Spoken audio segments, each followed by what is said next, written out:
बहुत बढ़िया थी। इधर का इंतज़ामात बहुत अच्छे तरीके से चल रहा है और हर हाजियों को इधर के वॉलंटियर्स का काम बहुत पसंद आया। इसी तरह सभी हाजी लोग एक खिदमतगारों के लिए दुआ करते हैं। मैं भी हज के लिए रवाना हो रहा हूँ और पूरी सारी दुनिया की उम्मत के लिए, ख़ासकर फ़लस्तीन की मुस्लिम के लिए दुआ करूँगा। उसी तरह हिंदुस्तान जब 1947 के पहले आज़ादी दिलाने में सब मज़हब के लोग साथ दिए थे, उसी तरह आने के दिन भी हिंदुस्तान को एक मजबूत हिंदुस्तान बनाने में हम लोग साथ देंगे।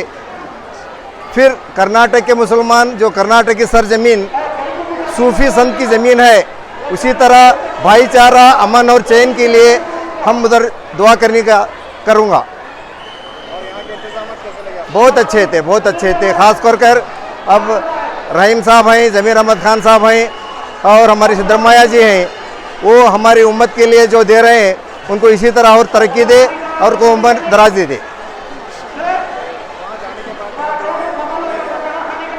ख़ासकर मेरी उम्मत को हर हाल में बड़ों की खिदमत करना और इस्लामिक तौर तरीके से हम ज़िंदगी गुजारने की उनको तौफीक दे, ये दुआ करूँगा। कौन जा रहा है आपके यहाँ?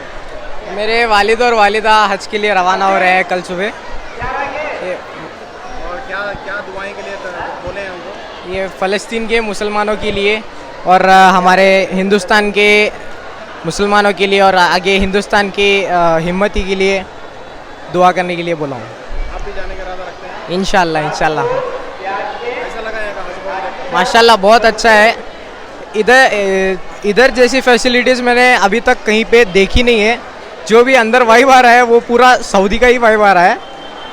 जो भी हम लोग को इधर फैसिलिटीज़ मिल रही है अल्हम्दुलिल्लाह बहुत अच्छी फैसिलिटीज़ दे रहे हैं हज भवन वाले।